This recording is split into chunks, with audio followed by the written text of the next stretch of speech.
Pezza, cricket's changing. The game is being changed in front of our eyes. Not in front of our eyes in the Southern Hemisphere. The footy's on and the games are on at the wrong time. But cricket's changing, man. And we're going to talk about that today. This episode, of course, is brought to you by Budgy Smuggler. The new hoodie, the tracksuit range, swimwear in the UK, of course. We'll talk about the Budgy Thieves a little bit later on in the show.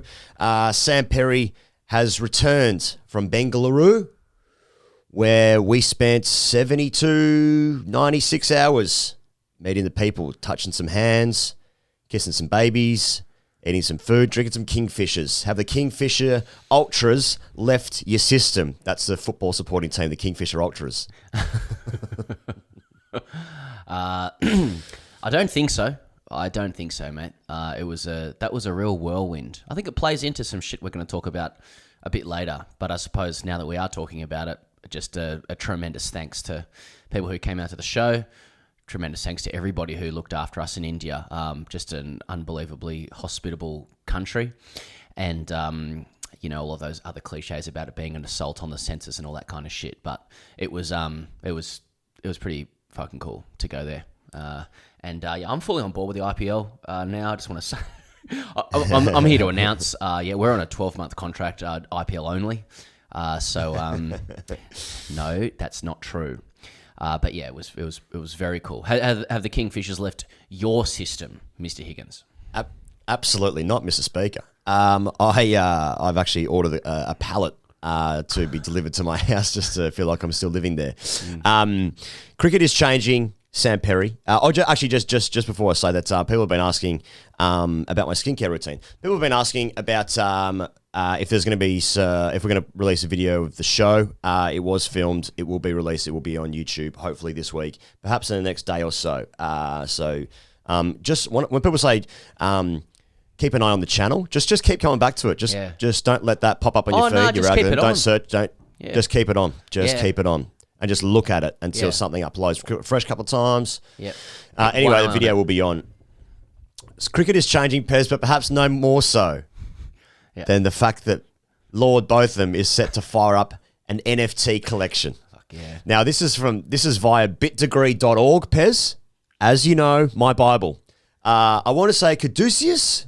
I want to say that's how I want to say it. Yeah. Joins forces with cricket legend Lord Botham to fire up NFT collection. Caduceus, a metaverse-driven open blockchain platform, has recently announced that it will be joining forces with the British sporting legend Lord Botham to roll out a brand new non-fungible token NFT collection on the Light Cycle platform. According to the official announcement issued on July 23rd, the partnership will see both parties launching a cricket-based NFT collection into the metaverse in order to attract a new generation of young cricketers. Lord Botham, a major sports personality and one of the best cricket players around the world, commented on the initiative to introduce the undisputed sport in such an innovative way, adding, and I quote, "Like most people, I've been hearing a lot about the metaverse and NFTs. I've done my research and I'm delighted to be launching my BEEFY Botham NFTs on Light Cycle, which is powered by Caduceus blockchain." The prestigious sportsman that he mentioned that fans will be able to access various tutorials and guides, ensuring the best possible multi-user 3D experience. What the fuck does that mean, Sam Perry? Mate. Just looking at some highlights of Headingley the other day, both of them just sort of set him up, take the long handle. Who would have thought, back in 1981, when Lilly and Thompson and Rod Marsh decided to bet against themselves halfway through the game, but that's all good. that one day Lord Botham would be launching BEEFY Botham NFTs on Light Cycle powered by the Caduceus blockchain. The fuck? Yeah. This fucking Back to the Future 2 shit. Listen, mate, look, as far as I'm concerned, the big question here isn't the commercial prospects of this NFT or whether or not NFT have any tangible value outside of what people say it has and that they really wholly and solely rely on celebrities saying that garbage digital pictures actually mean something and need to be bought. The question is what art or pictures is Botham choosing to use for his NFT? Because there have been a couple of pictures of him floating about in the past. Or should I say a couple of pieces floating around that I think that would make for very interesting NFT. Couple have a look at it. couple of devil's sausages floating around, and I think they could go for big money. Couple of big pieces he could put out there of his cock, or Ian Botham's open to question appearance in 1986 with Scottish children. I'd get involved in that. I think that could go big. Something to think about for the future. Something that has gone big in the last couple of weeks, Pez, is TGC's Patreon, patreon.com/Grey Cricketer, where the Hall of Fame has been received very well. And top 25 of all time, 3 hours of content. If you got a 3-hour drive, if you got 3 hours to kill in your life, if you want 3 hours of happiness, of joy, of sadness, of pathos, of Greek tragedy, and of Athens, generally. The Acropolis. What the fuck am I talking about? Then you can get it at patreon.com/Grey Cricketer. Now it's a great time to sign up because you get a month. Obviously, when you do sign up, August 1 being today's date, if you're playing the Gregorian calendar at home, if that is one of your favourite little games, your side pieces there, then it's a great time to join because you get hashtag ASKTGC Fridays for the rest of the month, of course, as well, when you sign up for $5 or $10 a month. All right. Let's talk bunts though, Pez. And let's talk the implications of the IPL deal, which is still we're starting to see the shockwaves. I was going to say ramifications, but I like shockwaves more because I'm a clickbait kind of guy. Of the IPL deal back in whenever that was announced, and we're seeing the impacts of it now. Now, Dave Warner's apparently sought permission to skip the BBL and play in the UAE League, reportedly earning about 500 K US per year for 3 seasons, which equates to about $2.1 million over 3 years. CA would need to grant him an NOC, which is a no objection certificate. So anyone who plays in the IPL, they all apply for the NOCs and they get granted that, of course. And as per Dan Bredig, it's almost certain that will be refused. But the fact that he's having a look at it, and he said he's not playing the BBL, and he's having a look at the UAE stuff, bit of live golf gear, then it's the start of something. It's the start of something, and it's the end of other stuff, I reckon. Yeah, I mean, it's the start of something, and it's the end of I reckon. I saw that. I was reading Gideon's piece before about the safeguarding of capital, but I'm more with you.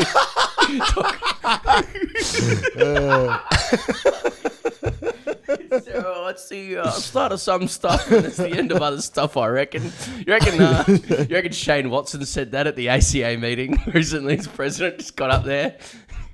Hush comes over the room, Mate, microphone. That was fucking the IPL in grade terms. That's what that was. It's the new IPL rights in grade terms. Yeah, well, speaking of grade terms, I mean, it's it's $1 a run stuff, isn't it? That's what we're getting to. It's would you play Shires? Would you play Shires if they tripled your pay? By pay, I mean the club looking after your rego. If you play first grade, maybe $50 a win, or something like that. Would you go to Shires? What are you losing out on there in terms of brand and prestige and legacy at your local grade club, mate? It's interesting, all the analysts around cricket and people inside the game and shit seem to be, hyper aware that a lot of shit is changing very quickly now in cricket, and people are finding all of these lightning rods from which to explain this change, which has really, come about most recently through the $6.2 billion IPL deal, but has been coming for a long time anyway. And Warner's a bit of that lightning rod. He needs that no objection certificate to play in the UAE because he is a Cricket Australia contracted player. So he has obligations to Cricket Australia and their interests. And even though he hasn't played in the BBL for 10 years or whatever. And, where I see this leading is just the devaluing of a national contract. As in, right. We might just see players one day or quite soon, just bin the national contract. And I know there'll be players who bin state contracts and stuff because they're too restrictive and you can make more money elsewhere. How it's going to be interesting to see how that plays out in terms of public perception. it's funny, and you even said it before. Like I just notice a little bit of a motif of player greed, just running through some of the analysis that we see out there as well. A little bit of a dog whistle, like you triple your Shire money to play Shires, or the next minute it's IPL money or Indian money is basically fucking live golf. Not sticking with the establishment, and it's far more complicated than that. There's but it is interesting how people will conflate it with morality and philosophy and all that kind of shit. Mate, I know, our experience of going to India just in this last week, we caught up with a bunch of people and did a live show and stuff, and it's so hard to convey, but I'll try just how big the feeling is over there, that everything in cricket is about India, and that's where everything is happening commercially. Everything is happening there, and I think maybe for the first time we now realise that India knows that as well, and the Anglosphere is not used to being anything other than the big dog, and I think in Australia it's particularly jarring because the IPL's not even on when we're awake. It's just a thing that happens when we're asleep in weird colours and weird sponsors and heaps of coin. But it's there's real rubber hitting the road shit happening now. Like people are really starting to choose that domestic shit over international stuff. So yeah, well, I think you summed it up at the top actually.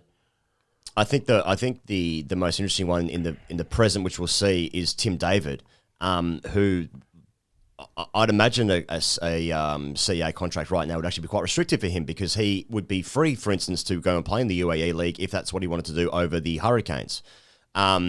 He will almost definitely be picked for Australia anyway. Almost definitely. There's a very strong chance he'll be picked for Australia in the World Cup, I would say, without a CA contract. Now, there are guys who have played for Australia almost every year who aren't on CA contracts, but this is a unique case, and that's interesting in terms of perception, pairs to time, what you were saying there. Because, the IPL does not exist in Australia. I mean, the games start at 12, finish at 3 in the morning. I think as well that the other cricket that we see in the Northern Hemisphere has traditionally been the UK, where a lot of people in Australia either have family there, or they holiday there, or they understand the Anglo context of all things when you see England and the people's faces and the names, all that stuff. And that's just not the case in India in any capacity. But obviously when you go there and you see it and you're like, I mean, there's a fact been going around for ages, isn't it? Like every dollar earned in cricket, 80 cents is made in India. I mean, like possibly more. What are you going to do with that? So it's interesting. But I suppose like Warner is he's already fair to say he's a controversial figure in Australian cricket, and he's rocked the boat a couple of times. But he is 35 years old, he's at the end of his career, and he's probably just pushing the boundaries a little bit. I'm sure he would not be expecting to receive this NOC from CA, but he's the first of many who will leave. I mean, they're talking about Chris Lynn, who was delisted by the Heat, if that's the right term. So he'll probably go to the UAE to play. And I think the bigger problem with this as well for Australians is like you see other competitions going around the world. The 100 last year it seemed quite successful. This South African thing looks good. This UAE thing looks good. And the Big Bash has had troubles for a long time. And now this looks like this is the kind of thing that could actually kill it. They could actually kill there will always be a domestic T20 competition in Australia, but the question should be raised, how come our one's the worst one? Except for the Super Smash. Damn New Zealand. I think one of the other bigger the bigger change that's going on is that and I think Gideon Haig's been picking this up really well. On top of the fact that Warner's actually adored in India, and a lot of Indians don't understand his more polarizing reputation here. I can understand why David Warner would be more loyal. To be honest, I do understand that. We've talked about that before, but I think it's more that the game has been for a while and is being right now kind of overrun, taken over by corporate private capital interests. It's not that the safeguards of non-profit bodies like CA or the ICC seem to be coming down. They seem to be coalescing with corporate interests, private interests. To extract as much bunts as possible, really. And it's funny, people who sort of are proponents of that or who get behind that they may say Well, T20 is a far better vehicle to mobilize eyeballs, which is, the game that we're all in, right? Eyeball mobilization. Right. They say, that's the free hand of the market. The free hand of the market, people say, well, if that's what people want, then that's the wish of the people. If they want to watch T20 cricket, if that's where their eyeballs want to be, that's where they want to mobilise their eyeballs. There's an inherent morality and egalitarianism to that. If that's what people want, then let's give them what they want. But it's chicken and egg, isn't it? Like if you incentivise enough quality players and broadcasters to play that format over something like Test cricket, which is just not built for fucking capital at all, and you give those people bulk sheets, as you might in Shires, then fans are going to follow. Fans will follow that, and it increasingly feels like the people there to guard the beauty of cricket or history or prestige of cricket and what it was or what it means to a lot of people. Well, they're just pretty keen on the bulk sheets, to be honest.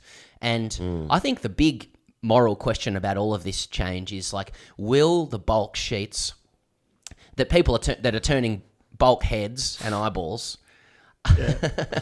and many would accuse us of doing that as well, by the way, incorrectly, but nevertheless it happens.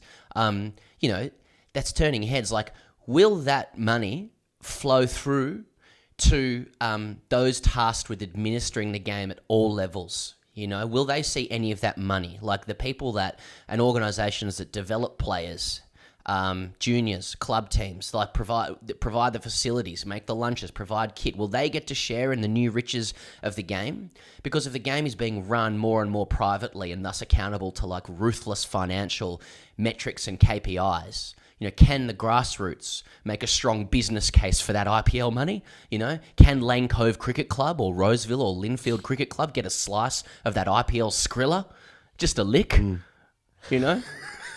I mean, there's a lot of wealthy dads in those particular clubs, so I think kids looked after. Bad example. Sort of play golf, and maybe the golf club gets behind it. But I think that's a big question that people will want to know about. If there's more money flowing into the game, which there is, who gets it? And who can it flow through? I'm not looking for fucking socialism necessarily. I mean, look, talk to me another time about that. But can we share it a bit? Can the people who actually produce these players get a bit of that Skrilla? I think that's a big question. Mate, I think people should be looking after the internet blokes. I think the coffers should be filled for internet blokes. And that was our chief pitch over in India. We started by saying, there's a bit that used to happen, there's a bit that's going to change, or whatever you said at the top. And can we fill the coffers of the internet blokes? Mate, absolute nightmare go through customs trying to get a visa for India. What do you do, internet bloke? Yeah, that's right. Or it's like that's hypothetical of like, well, if Earth was dying and you had to start on another planet, you could only take sort of 20 people or something like that. I think it's the same with cricket. If we're starting cricket again, who do you need to take up there? Well, I'd say internet blokes are pretty important part of the tapestry of the game. I think so. You sort of open your screen, or you just sort of get onto social media and something comes up if the algorithm's working for you, and click on that for maybe 10 seconds if you're lucky. Maybe sell a couple ads around it. So, that's our pitch.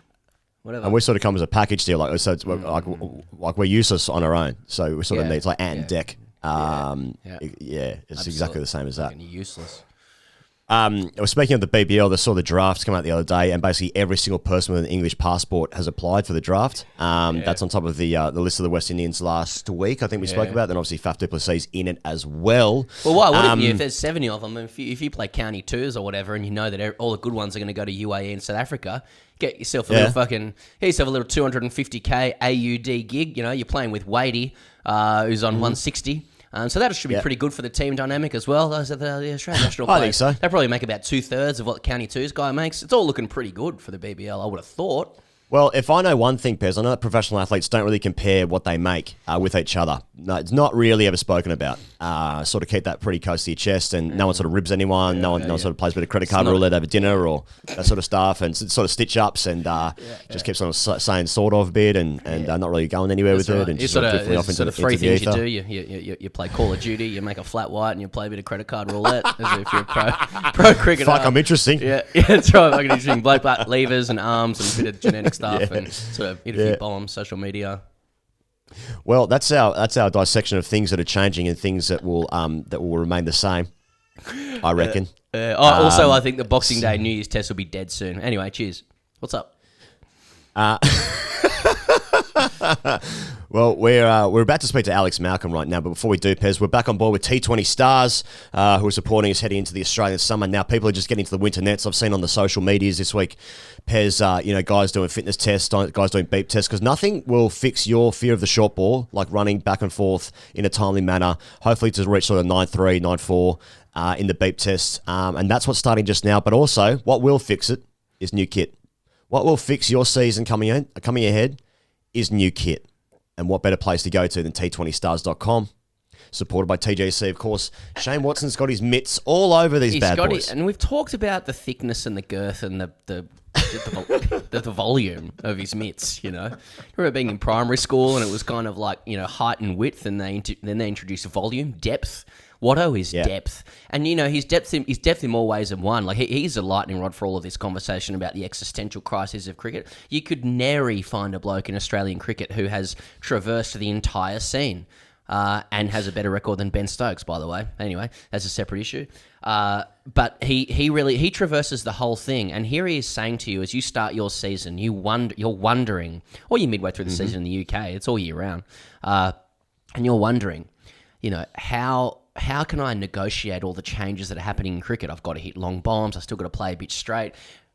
Look to the man who's done it all across all formats. That's Shane Watson from T20 Stars. That's perfect. Right? And not only that, you're going to get a fucking good deal on that kit. And it's all the kit you want. It's all the kit you want. Okay, sure, it's branded T20 Stars, so he's sort of firmly in one camp there. Sure, yeah.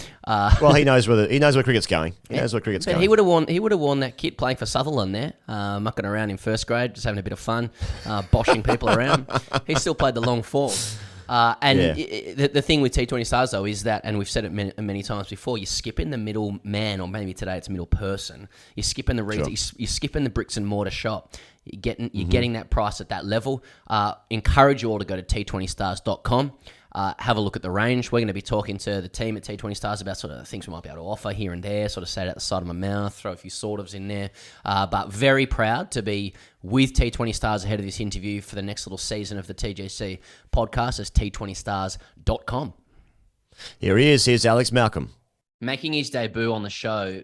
And it's been a long time coming, frankly, because this guy that we're looking down the barrel at, firstly, if you are watching on YouTube, you can see the jaw on it. You can see that it's a bit alpha. You can see the chest on it as well. And I tell you what, with respect to a lot of our other colleagues in the press box, there aren't a lot of chests and jaws walking around. There probably aren't a lot of guys who can... I don't want to be disrespectful, but like guys who can't catch a ball like this bloke, who can't strike a ball like this bloke, because he was a very, very good cricketer in his own right. I want to ask him about that. But professionally, in this guy's, he is the associate editor at CricInfo. I'm, of course, talking about Alex Malcolm. Alex, welcome to the Grade Cricketer for the first time. Thanks, Pez. Yeah, career highlight. Every grade cricketer's dream to come on this show. Good is a very interesting way of describing how I was as a player, but yeah, very honoured to be here. And of course, that's the paradox. Like, anyone who was pretty good at cricket can't ever say they were good at cricket. There's only 3 people who've been good at cricket: Bradman, probably Tendulkar, Warne. So once again, you've just proven that you're good at cricket, and a bit arrogant about it too. Well, Alex, it's relevant, right? Like, normally if we're talking to someone at CricInfo or anywhere, like, we're going to dive straight into the analysis, but we've got to pass you and grade cricket, because I look you up and I'm seeing I'm not just saying my cricket, I'm seeing headlines from WA Premier Cricket, which is the only comp Sydney respects, I would say. We'll get into that. But like, Malcolm leads Subi to one-day glory, and I'm seeing pictures of you playing at the Wacker, Subiaco Floreat. You've scored 300s in 5 games. You could play the code, and there's nothing worse you could ask a grade cricketer than how good were you at cricket. Yeah. But that's what I'm going to ask you. How good was I? Good is relevant. No, I had one really hot streak, and that was about it.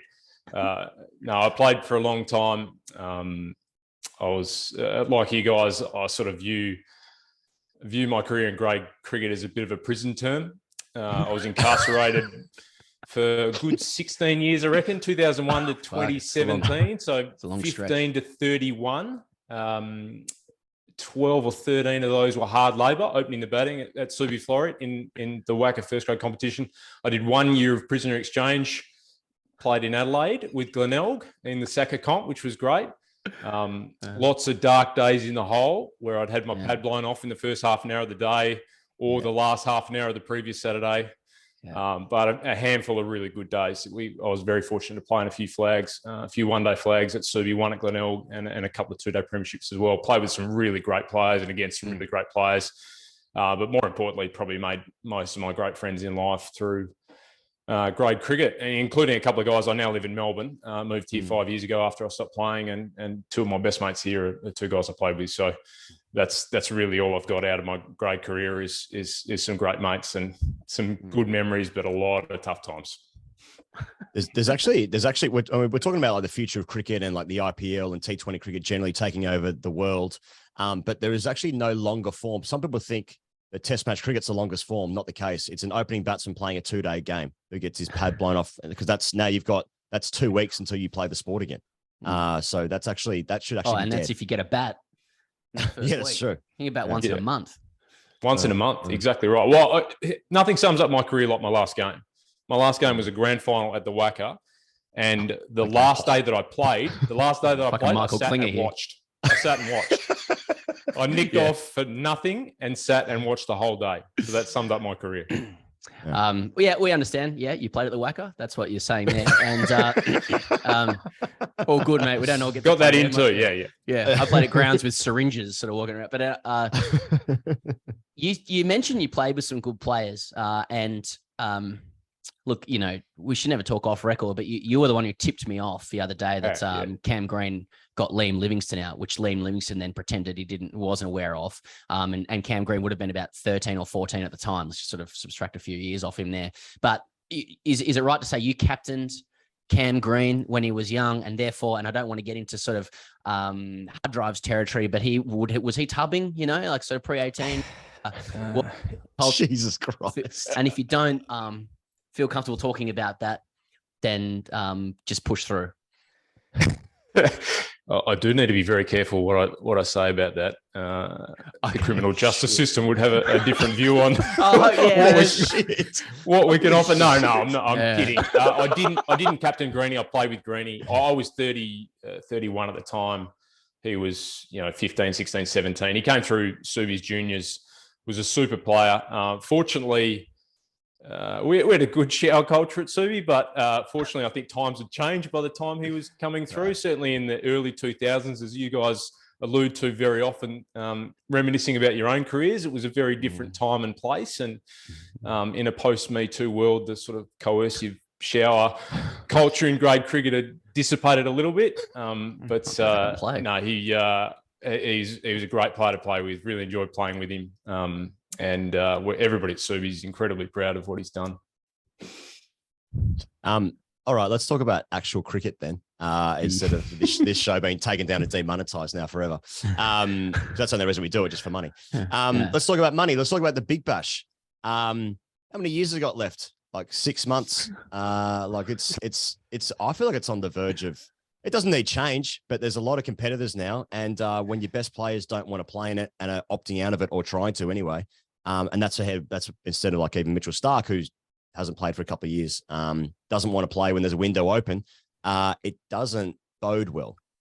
No, it doesn't bode well. There's some serious discussions happening both at board level, amongst the players, amongst the ACA. And you guys will be hearing it as well from players. I mean, the raw numbers of it are the problem, I think. Financially, the top local contract in the Big Bash, I don't think anyone tips over 200 grand. I could have that wrong. But most of the guys, the salary cap's 1.9 million Australian, which is 1.3 million US. And if you look at the IPL, individual players are making that much money in one IPL season.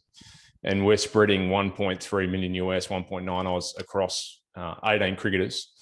And the window is large, and that's difficult to get the guys out. And the catch-22 now for CA is they've made the tournament so long, but they're actually going to have to shrink it, which is going to devalue the rights in some ways. Money will go up per game for players, but total money obviously goes down. And then just attracting the players is really difficult. You got David Warner, who's looking at a UAE contract of, we reported last week, it was 450 US per year for the top players, or roughly 500 US, which is nearly 700 grand Australian. And BBL teams can't offer that to those players. And the other problem too is the way the salary cap and the structure of the competition works. You talk to the GMs around the BBL, they're not willing to pay a huge chunk of their salary cap to Australian players who are unavailable for the majority of the year. And that was the situation with Steve Smith last year.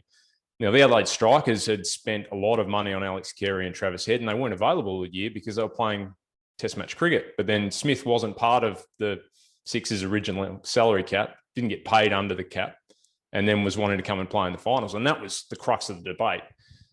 So these are the issues that they have to sort out. I think the BBL's got to identify what it wants to be. And it's very clear what Australian audiences, local TV audiences want to see. And that is Hazelwood and Stark bowling at Maxwell, or Zampa bowling at Warner or Smith, more so than overseas guys. So I think that's probably the starting point, is how do you get the best Australian players playing? But as you mentioned, he goes like Warner, Stark haven't played for more than 8 years, and there's no indication that either of those guys are going to play this year or beyond. It seems like the next step from that, Alex, judging from, say, Usman Khawaja's comments or whatnot, is that if the problem for the BBL is that it can't offer the same amount of money to get the quality of player that Aussie audiences want, then it must adopt a different model to access that money. And that different model, just casually speaking, is private equity. If they open it up to private equity, nobody will outbid an IPL franchise. So CA is stuck between a rock and a hard place. It will lose ownership of its properties, right?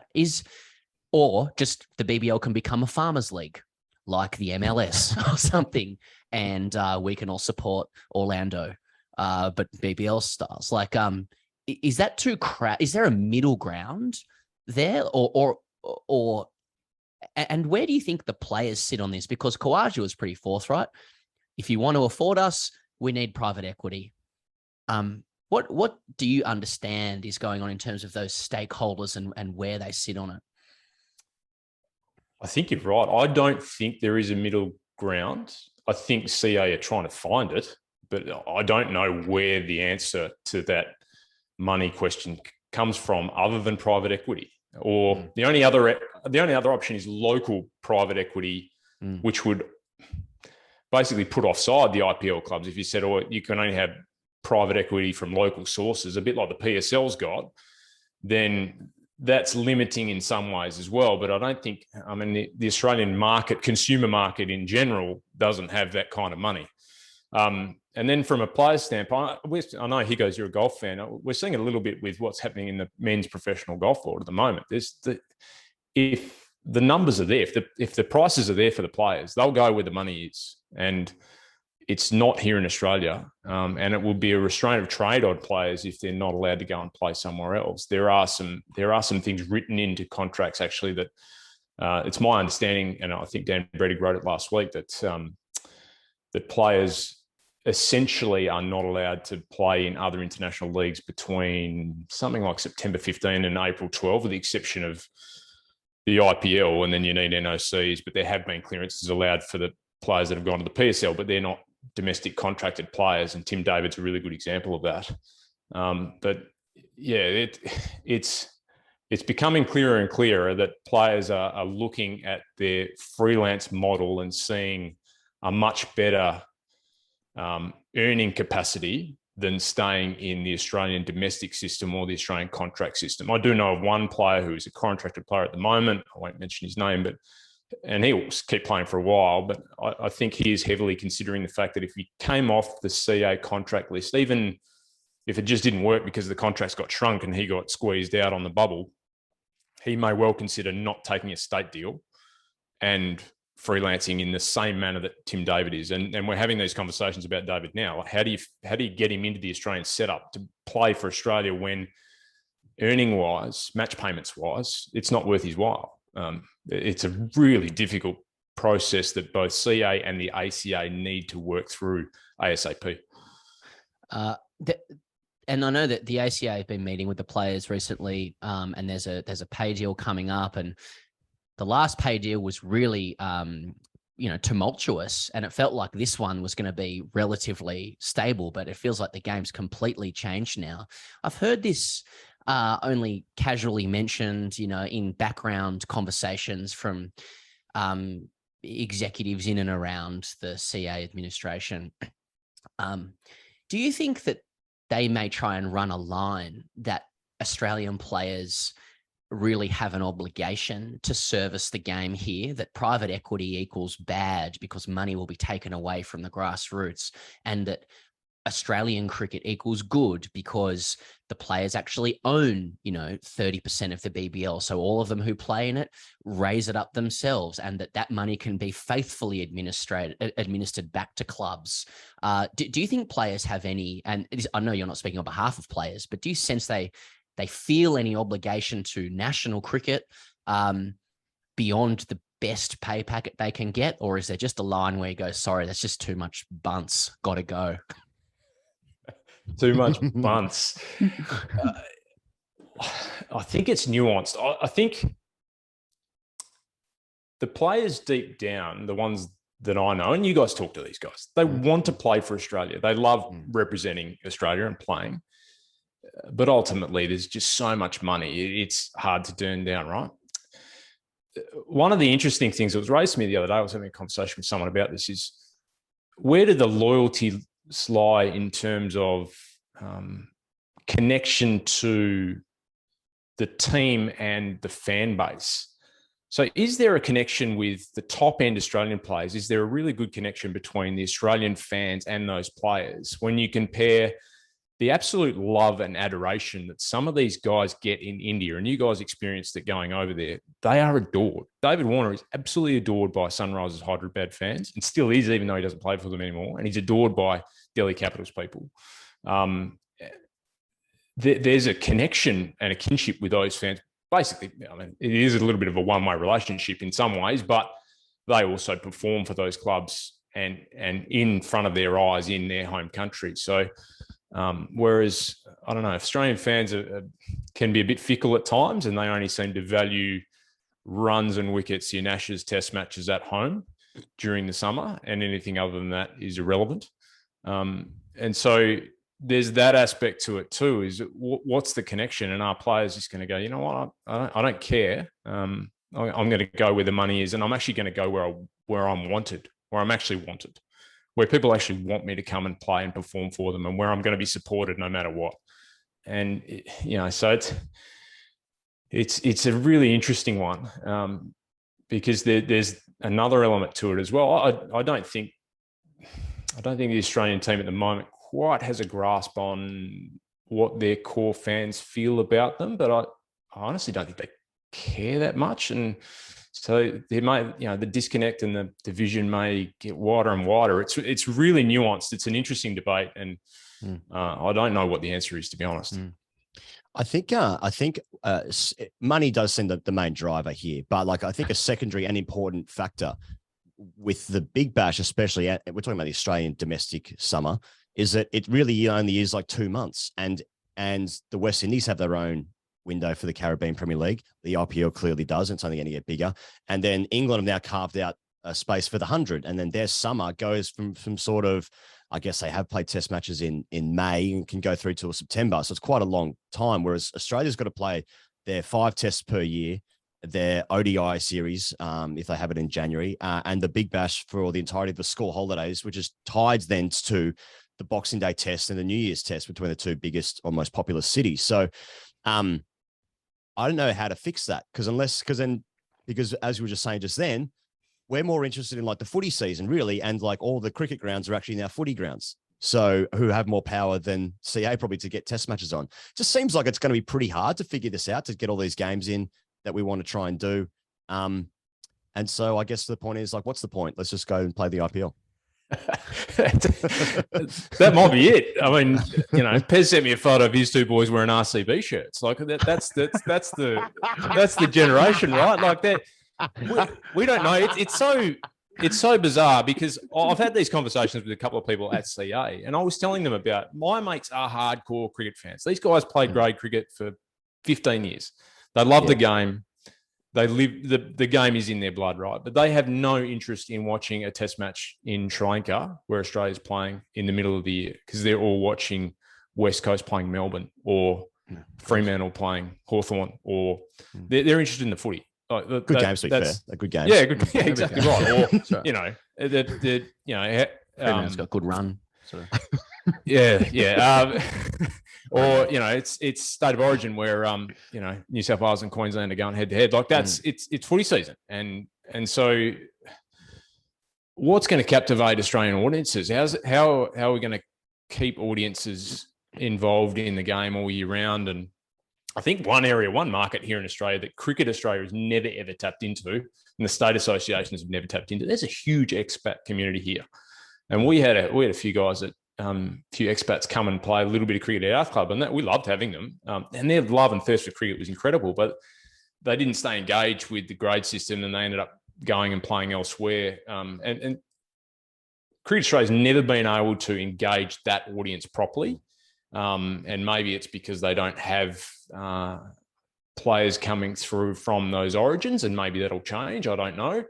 But yeah, it's such a vexed question because cricket's a 12 months a year game, and there's so much good cricket going on overseas, but in the dead of night, no one's paying attention to it here.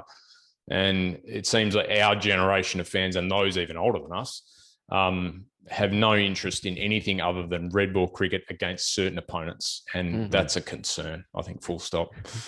Hell of a sell to our players as well. It's like, well, we need you available for 1 or 2 test match series in a couple of different summers, red ball stuff, or you can go to India where you can be loved and adored and paid heaps by people who just love it 12 months all year round. Like, where do you think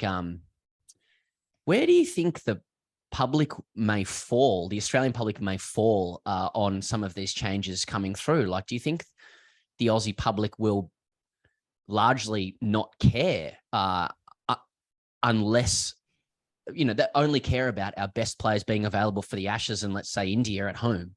Like, do you think that's how this works out? It's like, listen, guys, do what you've got to do. I'm watching the footy between February and October, and I just want you available for the big tests in the summer, and whatever coin you want to make or bunts you want to make around that, go for it. I don't think so. Or do you think like the public will, because we don't watch a lot of IPL because of the times that it's on, the public will frown upon players who choose to kind of, I guess, let go of their national responsibilities?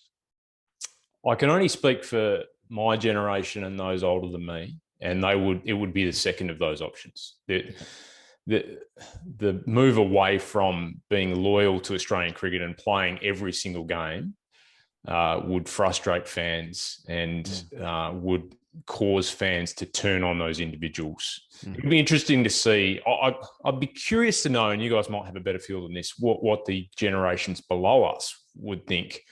But I don't have a great feel for that, and I don't know how they view that stuff. But I do know the traditional Australian fan base would be frustrated with what's going on at the moment. The conversation around one individual in particular. I know, reading snippets online is never a good indication of anything, but even the prospect of raising 12 months a year contracts for players with private franchises and then maybe playing some international cricket in and around that seems to be pretty unpopular from what I've seen.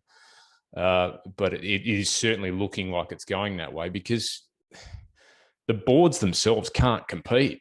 I mean, the minimum contract to retainer for an Australian cricketer is $313,000 at the moment. Now there's match payments on top of that.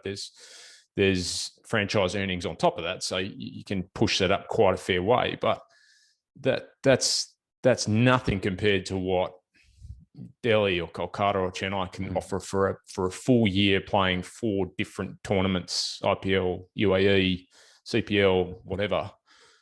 It's chalk and cheese. And that's for the 18th to 20th ranked cricketer in the country. So it's a really difficult one, and it's a watch this space. It's very clear which way things are going, and CA need to either go along for the ride or get out in front of it in some way, shape, or form. I don't know how they do that. It's going to take some bold leadership, some real vision to bring everyone along for the ride, because at the moment the divide will only get further between the players and the organisation and the fan base. But on the plus side, if all the big dogs are playing, for the Mumbai Indians or, Adelaide Super Kings, then a couple of grade players might be a shot for a national call up, a national cap. And you got to look at the silver lining with this kind of stuff. You might come out of retirement, big old chest there, open stick. Might get a game at WA. Get my pad blown off just like I did all throughout my career, unfortunately. Just with a different coloured cap on. Exactly. Expose the same biomechanical deficiencies we all have. Yeah. Yeah. It is fun. Yeah. I don't know. It is funny. Like, I think your read on the Australian public's view of it is probably bang on, and it will also play quite well in the media as well. But I can also see why a player would be like, so you want me to be available for every national game where there's one every 4 days, but you're only interested in one of them every 4 years, but I want you to be available for it. You know what I mean? It's the primacy of Australian cricket. It's crazy. I'm not really sure what Australian cricket CA should do either. I doubt any of the executives want to be the ones who sold it out wholly and solely to the IPL. But there'd be heaps of players who are like, trying to earn some bunts for my family. Anyway, so someone's got to solve that. Hey, Alex, thanks so much for joining us and walking us through that in a sober, reasoned way. I'm actually back in Melbourne in a couple of days' time, so it'd be good for all of us to link up and do it in person. Yeah, I'd love to chat. And I'm sorry there wasn't more humour, but it seems like that. The world of cricket's in a bit of a crisis at the moment. So, yeah, you guys keep doing what you're doing, because you've put some smiles on faces at least. For now, until we sell out as well. So, just take it easy. No, thanks for bringing a microphone as well. And it always seems like with journos, we like that they get upset when there's not more humour there. It's literally why we get the journo on, so we can understand something. Just sort of leave the joke away. Fair enough. Thank you very much to Alex for his time. Pez, the Commonwealth Games have kicked off, and Australia had a wonderful victory to start proceedings in the first game there in Birmingham, where India made 154 for 7, Harmanpreet Kaur 52 off 34, Shafali Verma made 48, Jess Jonathan took 4 for. Australia were 5 for 49 in reply, and then one with 6 balls to spare, 7 down. Ash Gardner and Grace Harris came together. Ash Gardner 52 not out, red ink. Grace Harris, 37 off 20. So very satisfying to see Australia win stuff in Commonwealth Games. And can we talk about the kit? That's what I want to talk about straight off the bat here, Pez. Yellow lids are back. The yellow lid is back. And that, my friend, is safety. Yeah, it is safety. The Australian women's team is safety all round. I'm sorry to complain, but this is my right as a millennial Australian. Yellow lid, but then green hat. Why? Why? Who's fucking with us at CA? The Lord giveth and the Lord taketh away. Just have it all fucking canary. Yeah. Just let it happen. Why the connection to green? Just let it go. Who signed this off? Anyway, yellow lid was good. Man, I watched this in India actually. I hadn't left yet. And mate, we were fucked in this game the whole time. This was boil over stuff. India, good team. But I'm sitting in the hotel. Room service guy comes in as well as a look at the cricket. I'm watching, we played 2. Didn't know why I needed to be intimidating to him or anything. Not just a really nice person, but yeah, we were fucked. From the off, we were looking good in the field to begin with, but India just kept getting a total up. Harmanpreet Kaur looking good. It's like 154. It's not a bad score. And then it was one of those ones where it's like they're all over us. It was Renuka Singh Thakur. 4 for 18, just ran through all the big dogs, Healy, Mooney, Lanning, Rachel Haynes as well, I think. And it was one of those ones I had to leave for the airport. It was in the cab. People from Bangalore who've been there will know that that's a 4-hour drive to the airport.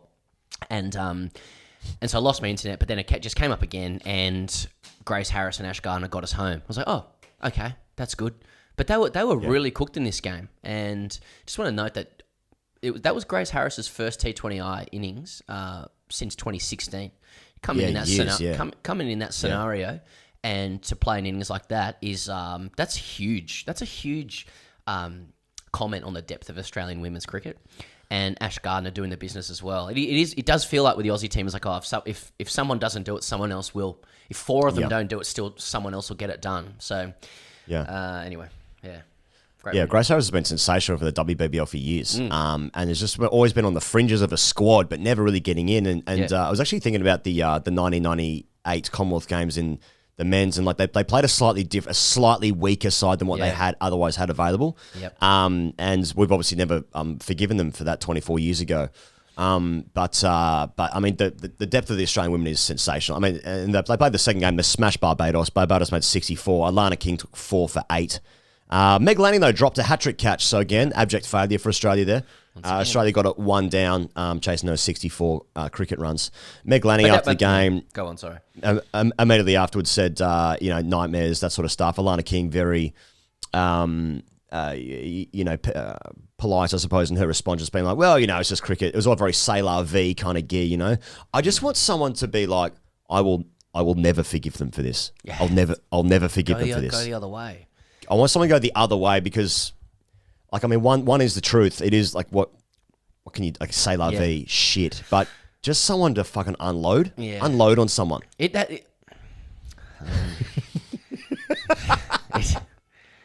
Alana King has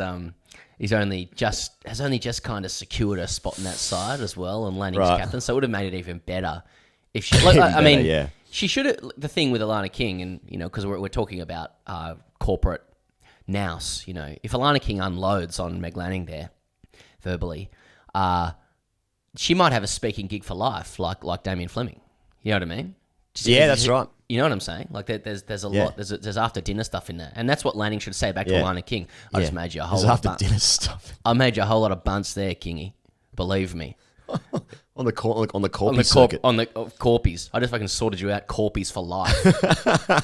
But I mean, this is look, talk about safety. Like this is this is an Aussie sports fan's dream, the Commonwealth Games. Like we wake up in the morning on the Commonwealth every morning Commonwealth Games because stuff's happening overnight, Birmingham, etc.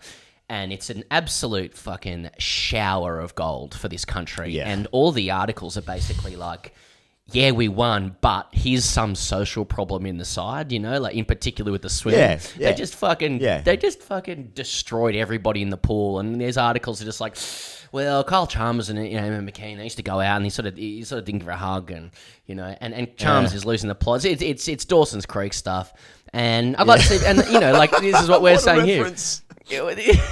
And this is it's fucking love triangles deluxe. And now now in the women's cricket side, it's like, I've knocked over Barbados, won West Indian Island, and it's like, but Lanning dropped that cash, didn't it? And that's where I want to be. That's where I want the country to be. It's like winning is the given. What's the dynamic at play? Because it harks back to Steve Waugh, Shane Warne stuff, etc. Who's a good bloke? Who likes whom? So again, just hats off to the Australian women's team and Commonwealth Games generally. I just wait. People are tweeting just like journos are out there tweeting just gold medals, like the emoji of a gold medal and how many we won that day. And I just encourage anybody. Of course, there are therapy services out there, and if you need that, please go and seek that. But also, if you just need a pickup, mentally, just get online. Couple of journos out there, and you're just going to see just gold medals. Just look at it if you're Australian. Just let it wash over you. It's all good. I remember when Dawson's Creek came on TV, and it was like season 1, and then the chat was around my school that it's called Dawson's Creek because Dawson drowns in the creek in the last episode. Yeah, it's like fuck, that's dark. Yeah, that's fucking dark.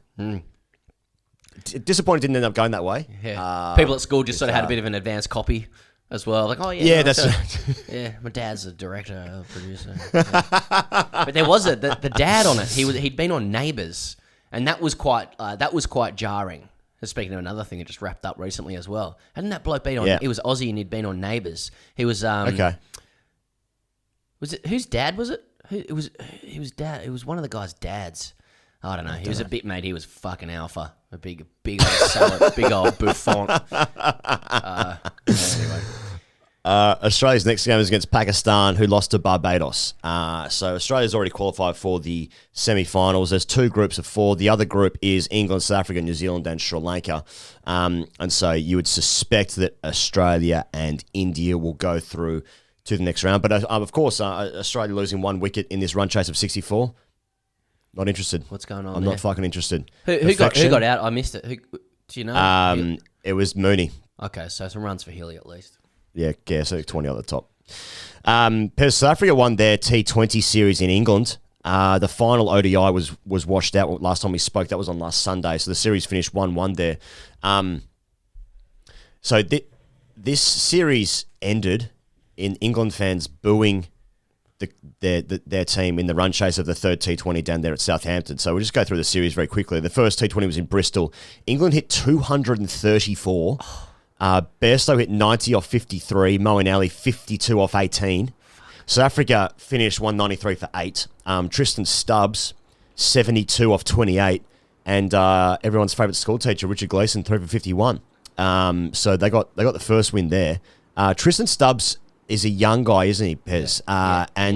We were talking about this when we were overseas together. We were talking about how what's the other guy's name? Devold Brevis.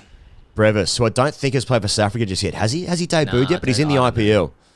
He's a young guy and he's a fucking jet. He's an absolute jet, that bloke. They've got a fucking good team, South Africa. Yeah. Got De Kock, Van der Dussen, Markram, Brevis, Stubbs, Hendricks, Miller, and then you got your Bavumers. That's just the batting. Shamsi's number 1 bowler in the world. Shamsi, Rabada, Nortje. It's a pretty fucking hot side when they get it going. But at the same time, not afraid in any tournament South Africa's playing. But I'm just saying it looks good at times. I'm saying it looks good. And Markram's got pipes, and so there's a lot to work with. The second T20 there in Cardiff, South Africa got 207 for 3. Riley Rousseau hit 96 or 55. Fucking hell, these numbers are just... Sometimes, numbers just wash over you. Some of these numbers are fucking outrageous. England finished 58 runs behind. Shamsi took 3 for 27. And the third T20, now this is where it gets a little bit spicy there on the fans. People leaving the ground early, half-filled stadium by the end. South Africa made 191 for 5. Reza Hendricks, 70 off 50. Markham got 50 as well. David Willey took 3 for 25. To be fair to him, but England, this was their equal second biggest T20 loss. They lost by 90 runs. They were bowled out for 101. Shamsi took 5 for 24. This is via Matt Roller of ESPNCricInfo. Since Owen Morgan stepped down as captain, England have won only 4 games and lost 9 across ODI and T20I cricket. For the first time since 2013, they failed to win a home limited overs series. They will not play another T20 international before selecting their squad for the T20 World Cup in mid-September, and is increasingly hard to see them lifting that trophy in Australia, is Matt's opinion. But I suppose it is interesting. They've had a weird summer so far. They've obviously got more tests to come against South Africa, which will be an interesting series, I think. But given that they've just turned around the red ball stuff in unbelievable fashion, the white ball seems to have just fallen down by the wayside. You have to say there's an enormous amount of bowling injuries.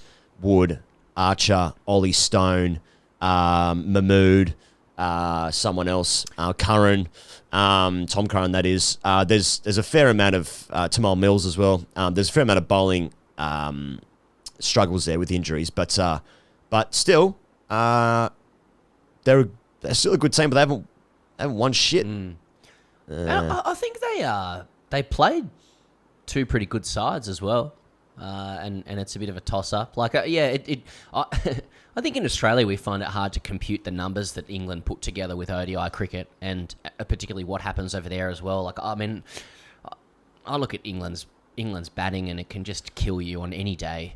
And when they're a little bit closer to full strength with the bowling, I feel like they're as formidable as anybody else, but probably not bringing the X's and O's to that conversation at this point. Sometimes it feels like, particularly if you look at the last World Cup in the UAE, you can X and O the shit out of any team and their structure and their setup and their matchups, and but then if you have a few different conditions change, it all goes out the window. So I would still think England are broadly there and thereabouts, and there's very little point looking any further into it. I mean, I know we're going to get into India, for example, but like Kohli's not even going to Zimbabwe, and he'll make the T20 side, and we'll just see what India looks like at that time. Like it's I still think England play like a pretty crazy brand of cricket, and I'm sure that they'll get it together. I got to say, I do like Matt Roller's work as well as we had Vish on last week, we got Alex Malcolm. Obviously, we're the CricInfo show now, but he's good. He's good follow and a good read as well. But it's bilateral cricket is the fucking leper of cricket now, isn't it? Who's playing? What does it mean? Well, who did some good shit? Bairstow hit something between his legs. Oh, there's a little fucking dopamine hit for me for 2 seconds. Why am I getting a dopamine hit off someone else's achievement? I don't know. I've got to get it off the internet. So Josh Butler, for instance, obviously newly minted captain of the side. I think he scored less than 100 runs in both series, combined this summer. But he's probably he's in the top 5 anyway, whatever that means. Best batters in the world at the moment. So he's going to play in Australia, and he'll probably do some really good shit. So it is hard to say. But one guy that I've got an eye on, Pez, is Jason Roy, who he's struggling. Is part of like this. I mean, ever since England basically fucking changed the game in white ball cricket for the last few years, he's been a key part of that, opening the batting with Bairstow as well. But I'm 99% sure he got 100 against the Netherlands in that game where Josh Butler got 715 red ink. But apart from that, there's not like an international 100. I think I'm right in saying in about 2 or 3 years. And there's not a lot of big scores. There's a lot of 20s and 30s, and he's a blistering player. He still gets into the side, obviously. But he's struggling a little bit. And if you're going to try and win a World Cup, I mean, I suppose we had this conversation with Aaron Finch as well, especially the guy opening the top of the batting. Can you carry a guy? Can you carry a guy through to a tournament? But it's not like, who remembers any bilaterals that happened in the months leading into an ICC tournament? Actually, I do remember Australia's ones. They went to Bangladesh and the West Indies and got pumped by both. They just went and won the tournament. So, if that happens there, then England will win this tournament. I mean, I just don't, I don't know. Sometimes you just look at these sides and you can just go, oh, he's amazing, because you remember all the great things they did in the IPL or some other shit. I don't know. Pro cricket increasingly seems to be moving towards who's happy at the time. You know what I mean? Yeah. Who's friends? Who's making the best coffee or playing the best COD? Which coach is the best beer? And if you can get that right in Australia, then you're well. And who can win a toss? You're well on the way to winning a tournament. West Indies and India. India won the ODI Series 3-zip. They've played 1 T20 so far of 3. The first one was in Trinidad and Tobago. India hit 190 for 6. Rohit up the top, 64 off 44. Dinesh Karthik down the bottom, Pez. 41 off 19 rocks. Yeah, Shirts Karthik. West Indies finished miles behind. 68 runs behind. 122 for 8. Ashwin was pick of the bowlers, 2 for 22. Ashwin, Jadeja, and Bishnoi took 5 of those 8 wickets. They spun them out. The final 2 T20s, I think one's tomorrow, one's later in the week. They're both at St Kitts. India playing a understrength side, and they will do in the future when they go to Zimbabwe, because the headline reads everywhere: Kohli not picked for the Zimbabwe squad. They're not picking anyone, and by that I mean they're literally not picking the team. But like all the main guys aren't playing. It's a complete break for Kohli, and amongst others, Bumrah's not playing. I don't think Rohit Sharma's playing. Kahil Rahul is coming back from an injury anyway. He's on the squad. So after this West Indies tour, India plays Zimbabwe for 3 ODIs, and then the Asia Cup, which was going to be in Sri Lanka, but now it's going to be in the UAE. That's end of August and the final of September 11. And then they've got a couple of ODIs and T20s against Australia and South Africa, and then the World Cup. So they've actually got a fair amount of cricket. But I'm going to guess, given that like the the Zimbabwe tour, I'm actually not sure when that is, but Kohli's not in the West Indies. He's not going to be in the Zimbabwe squad. They're trying to give him as big a break as possible after that Test match and white ball series against England there. So that to me makes sense, because I think like even if Kohli got 180 against Zimbabwe, let's just say he did that. Let's say he got a couple of scores in the 60s or something. Everyone's already got 6 caveats for that. Zimbabwe, he got lucky. So I feel like it's a lose-lose situation, because if he fails, then like he's probably not And then he's right. He's right on the edge. Totally correct. So give the guy a break, I say. I think Watto said it on our show ages ago as well with Coley. Like the guy just needs a break, and he has the biggest credit extension that any cricketer's ever had, with the exception of Bradman. Yeah. Anyway, sorry, that just took me back to that live show where the fans were chanting for Sachin when we started talking about Bradman and nearly fucking lost it. Genuinely became really enraged. But, mate, and it's that phenomenon in sport where, like, someone's out for an injury for a long time and all of a sudden they're Marco van Basten, like Coley spending time out of the game will then go back in people's minds to the old Coley. It's just Coley. He'll be like, oh, yeah, no, he had a bit of a bad run for a while there. And when he comes back, the same aura will be there, and maybe his kid's got a bit of sleep, and he's got a bit of shut-eye as well, and he'll be good to go. So it's genius, really. Sri Lanka and Pakistan. Sri Lanka won the second test. You will recall that Pakistan won one of the all-time great fourth innings run chasers in the first test in Gaul. In the second test, Sri Lanka won by 246 runs. The series tied, finished at 1-1. In the first innings, Chandamal, more runs, hit another 80. Sri Lanka got 378. Pakistan 231 in reply. Ramesh Mendez 5 for 47. Jayasuriya, fucking wicket Surya, 3 for 80. Doesn't make any sense. No. Sri Lanka then declared 8 down at 360 with a lead of fucking heaps. De Silva batting at 7, hit 109. Then Pakistan finished, 246 runs short. They hit 261. Babar hit 81. And then Jayasuriya, 5 for 117. That guy has taken 29 wickets in his first 3 test matches. Pre his Australia debut, which you will recall, where he was drafted into the squad the night before the game because heaps of guys went down with COVID. He'd never been in a test squad. He has 62 first-class matches to his name. And then I just read an interview with him, and he was speaking about reaching the test team and playing first-class cricket in Sri Lanka. He was quoted as saying, but it was tough. I had financial problems as well. I had to balance all that and didn't want to put pressure on my family either. I had opportunities to play outside the country, but my motivation was to play for my country and play tests. I gave my everything towards that goal and have some success now. Now, people who are, on pre-season, maybe they're towards the end of the season in the UK, they're thinking like, all I've got to do is just put in the work. And you know what? You're just not gonna. So don't worry. Don't worry about it. But enjoy Jayasuriya's 29 wickets in 3 tests. It's exactly. Fucking unbelievable. Yeah, so sad, like that. That's a pro elite mentality. Yeah. Putting everything into it. Had opportunities. No, I want to represent my country. I want to do that. I had struggles with my family, financial issues. Just want to make my family proud. And you know what? You can do that this weekend when you go out there and play 4th grade and you're going to hit 17 and that's going to get you through. And you're going to make your family proud. They won't be there. They won't be there. And in fact, they'll won't pick up your phone calls. You're all right on the edge of being disowned for Christmas. But Jayasuriya, 29 poles, 3 tests. Not bad. You're just about to say at the dinner table, I may have made 17 today, but just as you say 7, like your sister interrupts to say she's just got into Harvard, and the family stands up and applauds. And then they start banging their knives and fork on the table, and it's very eerie. But that's what you guys have done for a long time. Yeah. And Dad's it's a Viking. It's length like a Viking table. It's like an elephant's head behind them. There's bears in the room. That's right. Dad's got a real big story about that, but you are never going to hear it. You always wondered. I like what you said there. Like, it's like, you look at Jayasuriya's story and you think that, that could be me. And just a little spin on what you said. It's like, you put in that work. You get into the gym, split session, you're filling out that training singlet. You add a little bit of pace to your spin bowling as well, just getting through the crease. Like Jayasuriya, just getting up and over a little bit more. You do all of that sort of stuff. It's not going to do anything for you.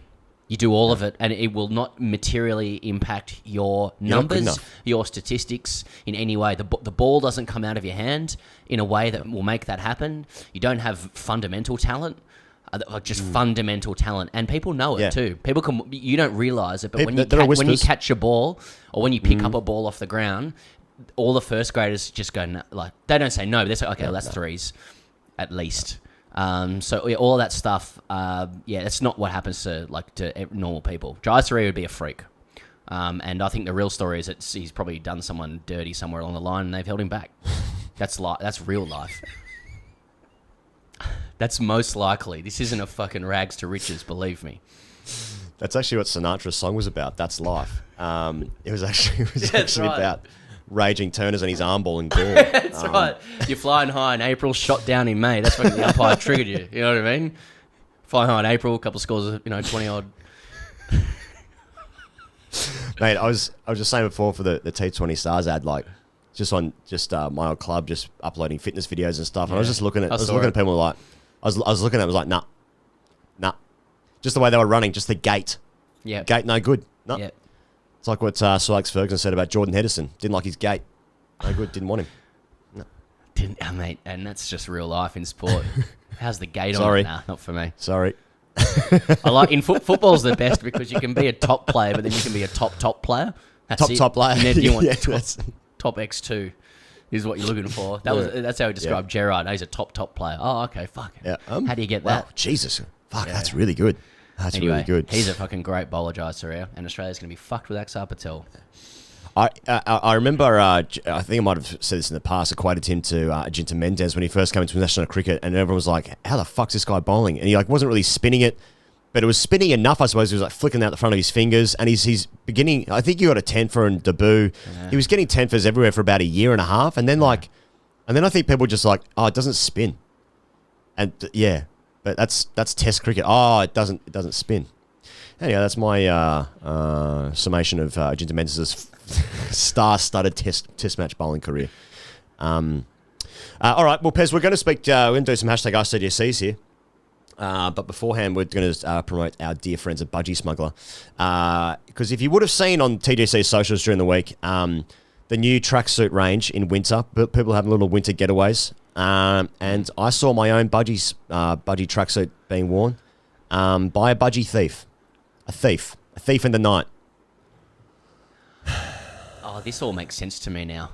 Sorry. Yeah, that's why I actually, did that. yeah, it's clicked in. It's now clicked in for me. Yeah, that's what that was. Yeah. Well, there's a lot of concern about my brain, but nevertheless, yeah. Do you want to provide some background to that? I saw this picture because you issued the call some time ago, and the people have taken up the call to arms and legs and rigs, torsos, the whole thing, to illustrate themselves wearing budgies in the wild. And it's actually, and in fact, women who've been at your house stole your budgies, and now you've indeed seen it in the wild and posted it. Is that correct, Mr. Speaker? Yeah, that's. I mean, that's exactly what's happened. But I mean, you saw the more interesting stuff in the European cities across the world. I was seeing, friend of the show, Dill Buckley. He's over there gallivanting across the continent in a pair of budgies. I know Budgy look after him as well. But I've seen people in Western Australia, a bit of Darwin stuff as well. Because I've seen people posting some stuff in. But a bit of territory gear, good gear. And Budgy Smuggler is indeed good gear. Now, it's obviously getting pretty fucking cold down here in Melbourne. And you're gonna need some tracksuit gear. You need some tracksuit gear. Go to Budgy Smuggler. If you're in the continent, it's heating up. It's actually not heating up. It's actually getting cooler. And thank fuck for that because it was way too hot. You mean around the world? You're sort of challenging whether the world's getting hotter or because a couple of cold days? It's cold here. It's cold here today though. So explain that, mate. Yeah. But mate, I've got some friends, Instagram friends in Croatia at the moment. Oof, I tell you what, there's some fucking rigs out there. Jesus Christ. There's something for the eyes there, as is the internet generally. Now, Pez, I also want to talk about having internet brain and just being online generally. Now, we were obviously in India this past week. We didn't actually get a chance to wear a pair of budgies. We actually should have done that in hindsight. That actually would have been quite funny. But Pez and I went to Bangalore Palace and we're basically talking to each other across the halls like we were playing grade cricket. I'm not going to repeat what was said. We talked about whether this could be explained on air, and I don't think it can. Never. It was sanitary. Don't worry about that. But it was you could never explain. And then if you have to explain the joke, obviously. But the thing is, like the problem with that was, we wanted to get out and explore Bangalore and then I suppose the central tourist destination apart from M. Chinnaswamy Stadium where we did go. Is Bangalore Palace, and it's a hugely historic venue, and there were a lot of people there, not too many, and you had the option when you walked in of purchasing some audio equipment that would actually give you some context and talk you through, and people who I don't want to be Like, we don't want to look like snobs on this. So we were just hungover as fuck, and there's no way we're in any mood to be educated, really. It was like, no, let's have a look at a couple trappings for the eyes here. What's this? Our mindset was that we created a tweet about a guy at the club called Buckets. And press send whilst we're in Bangalore Palace. So don't tell me that I need culture or history or to be educated, okay? Because I've got some numbers on a Buckets tweet. Well, you know, what you walk past. So a lot of very esteemed people lived in Bangalore Palace, and there's Epstein. a lot of like really. No, I didn't say Epstein. I said esteemed people. Oh, esteemed. A lot of Epstein people. A lot of Epstein people lived in Bangalore Palace. Epstein people. The You know, Clintons, but it's just things like when you're hungover and you like spend a bit of time with Higgos, especially, like it's all side mouth and there's pictures on the wall, like a lot of important Indian men, you know, from maybe like 1935, I want to say, black and white, and it just says the Century Club. The Century Club. So obviously it's a Triple C club. You know, you're getting a photo. Yeah, and it's actually quite exhausting living your life through that prism. I actually did just want to walk around and learn about it, but it couldn't be done. Or instead, we were talking about how every tweet becomes funnier if you add "I haven't had sex in 6 months" to the end of it. Every single tweet. Try it. Try any tweet in the world. Every single tweet. Any tweet. About anything. Just add "I haven't had sex in 6 months" and it's funnier. And I suppose to bring it around, we should have brought some budgies you know, and enacted a commercial operation at Bangalore Palace. That's right. That's right. But we didn't. Instead, we can just show you what, you know, right here on YouTube. If you are watching, this is the sort of shit you could have seen at Bangalore Palace, and would have got kicked out roundly. But nevertheless, we're thinking about Budgy Smuggler while we're in India. And I've got to say, isn't it the case, he goes, when you're like, we still want your call. We still want your pictures of you wearing budgies in the wild. Please. We'll push it out. I'm at the position now where, like, if I see somebody wearing Budgy Smuggler, if I see somebody wearing, you know, swimmers, let's say, for a generic term, or as they'd say in Melbourne, bathers, yuck, around, you know, that look like budgies, I'll zoom in just to confirm that they are Budgy Smugglers. And like, genuinely, I don't know about you, I reckon 95% of the time these days they're budgies. Like it's like very rare that they're not budgies anymore, which is just goes to show that it's a brand on the rise. They're dominating. Watch out, competitors, etc. And you know, to prove Pez's point, budgysmuggler.com. I haven't had sex in 6 months. At Manscaped, Pez, use the code TGC for 20% off. Now, I was thinking before, if you are listening to this show and you have not purchased the Manscaped, whatever version they're up to, 7.3, whatever, it's like iOS, iPhone, whatever they're up to. It's manscaped.com. Use the code TGC for 20% off. If you listen to this show and you've not purchased it for yourself, for your partner, nay, for your fucking dignity, then what are you doing? I just can't recommend the product enough. The product. Fuck, it sounds the like product. Like yeah. a real I can't. Yeah, no, you're reading the copy now. I cannot recommend the product enough. I'm going to start every ad like that now. Any ad. I cannot recommend the product enough. I guess that's the question, isn't it? Like, I wasn't really aware of what existed for looking after pubic hair around the area prior to that, and I was just a snipper. You know, I haven't had sex in 6 months. I was a snipper, and it was, you know, that exercise was just fear-inducing, you know, to the max. You can cut yourself anywhere, like. But now that you know that something like this exists and it's pretty affordable, and you're going to get 20% off using TGC, like, are people going like, oh, I'm going to shop around for other products? Because I ain't seen any other products that are fitting that bill. In terms of, like, you can't use your face shaver, firstly for hygiene reasons, but secondly, the cut is too close at 0. It's too close. I did it once for sort of experimental purposes, just to sort of control the variable and just doing a bit of science stuff there. But X and Y gear, yep. Sort of plot it on a graph. But it is Manscaped all the way. In Australia, Father's Day is just around the corner, and our friends at Manscaped, TM, are here to ensure that all father figures out there are looking daddy material this June. Hey, this is wheelhouse.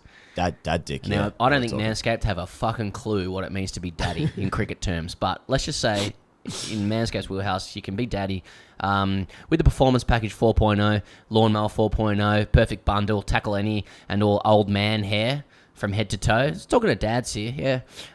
This right here is no dad joke. Treat him and yourself and join. So this could be for your fathers as well, for people out there. Yeah. That's normal. Hey, Dad. Yeah. This is so you can trim your pubes. This is my dad, he's like my mum and dad divorced.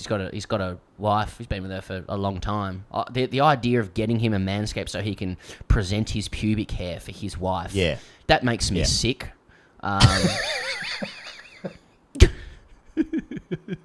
And I suppose it would too if he was presenting his pubic hair for my mum, as he would have in the past. These are just facts.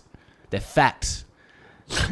But if it works for you and your family and however you do fucking pubic hair stuff, then fucking go for it. I was more thinking if you are a dad and you're looking for a present, right. Yeah. I'm being honest, like with this stuff. This is the authenticity we can bring to this stuff. Anyway, use the code TGC. There's all this other shit they want us to talk about. Fuck them. But fucking hell, we really have done it. You're going to get all the accoutrements, trappings, trimmings, fuck it. Manscaped.com, just go TGC for 20% off. I started that ad with I cannot recommend the product enough and finished it with fuck them. Yeah, Hashtag I actually thought ASKTGC. you just said one suck.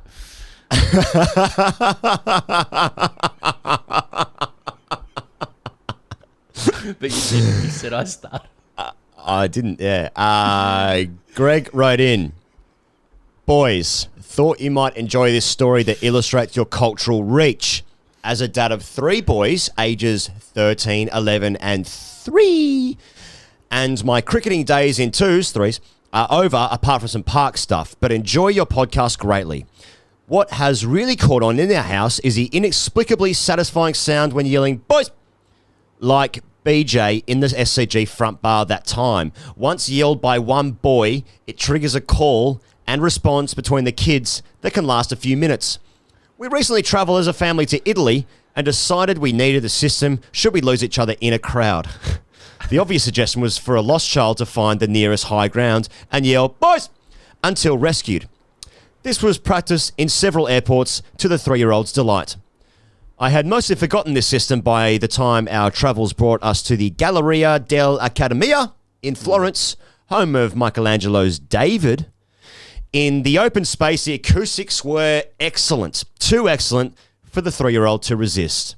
The Renaissance and grade cricket were together at last as the 3-year-old let loose a round of percussive boys to much disapproval. I tried to silence him as quickly as possible and then resume a look of appreciation. But as I took in David, I couldn't shake the thought, this coach should have chubbed up. Thanks, BJ, for keeping my family safe. Greg. Yeah. Well, like, Michelangelo's David is, it's one of the great sculptures for anybody with a small penis. Oh, how's a piece on it? Well, yeah, because it's not what we're used to in grade cricket. Like, you got a rig like that, and then you fucking, you're all shriveled up.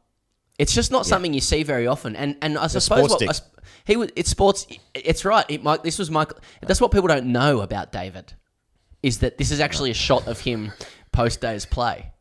Absolute weapon of a rig, but it's got sports dick.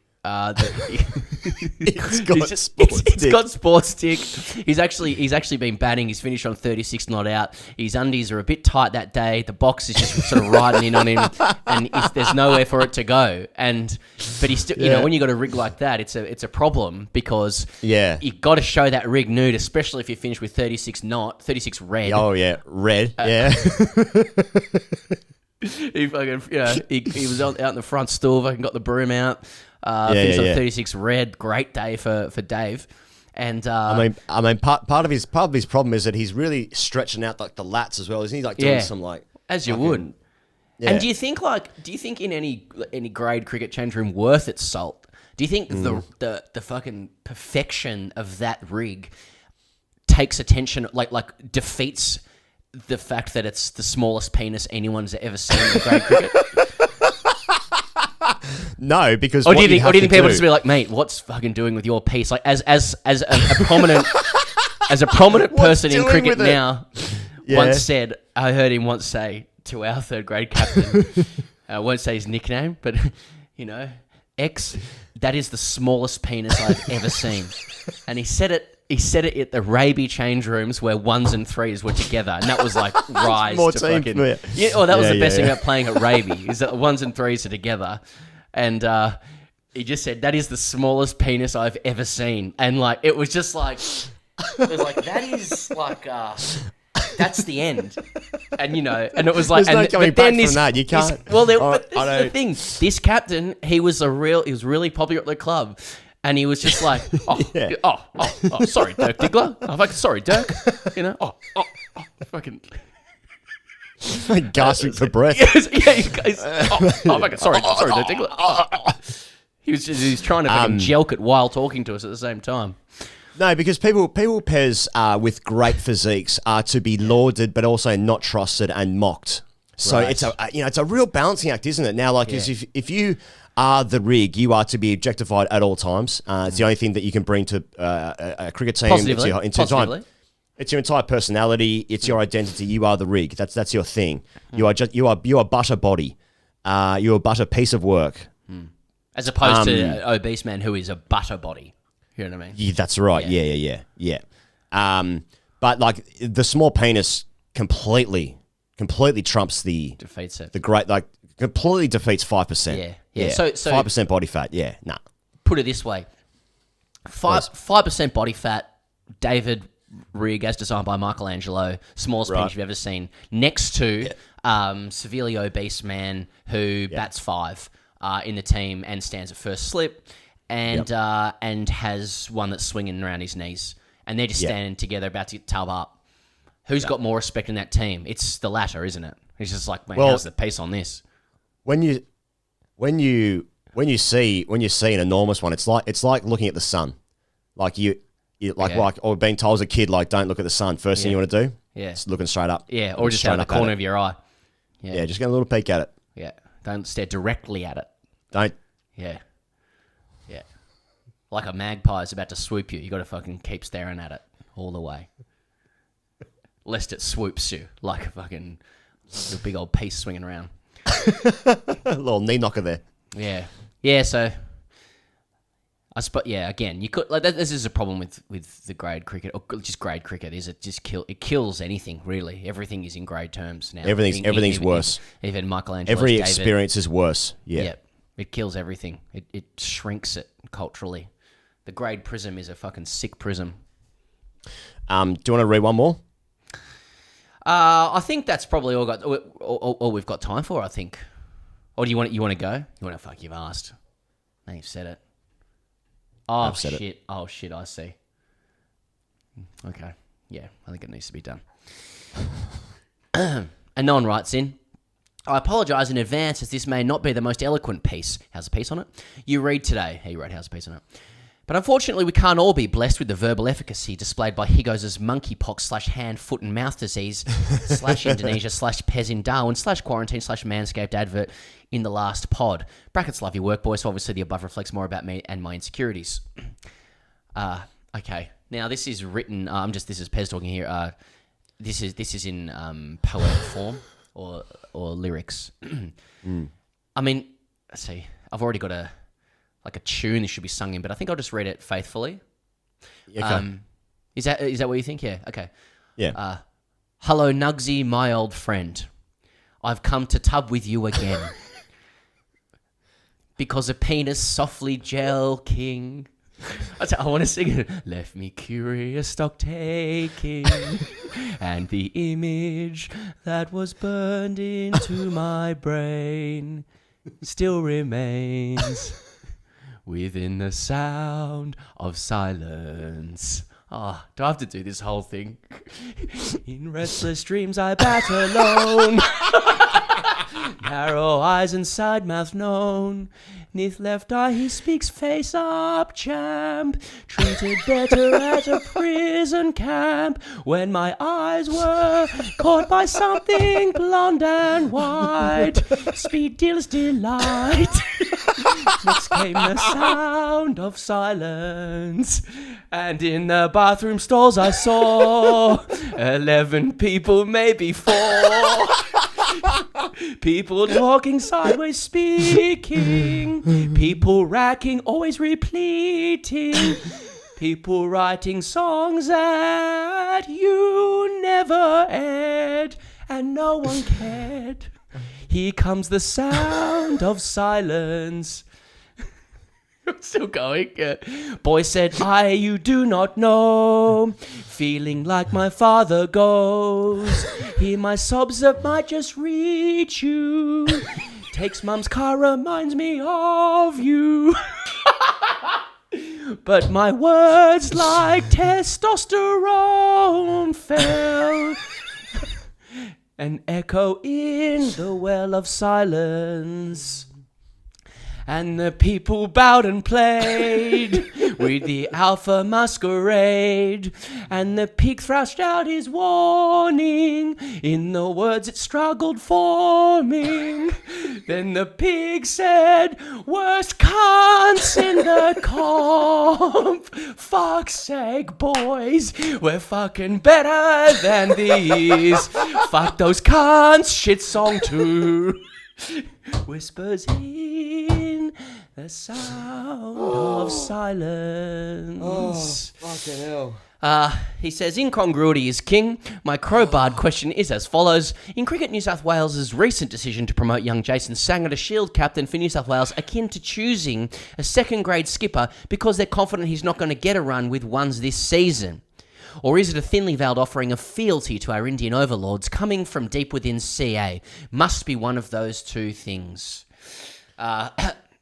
Just want to say that was a genuine first reading from me, and I'm sorry to get the intonation wrong at different times, and also moving into falsetto at different times. But yeah, that was something, wasn't it? That was something. I haven't had sex in 6 months.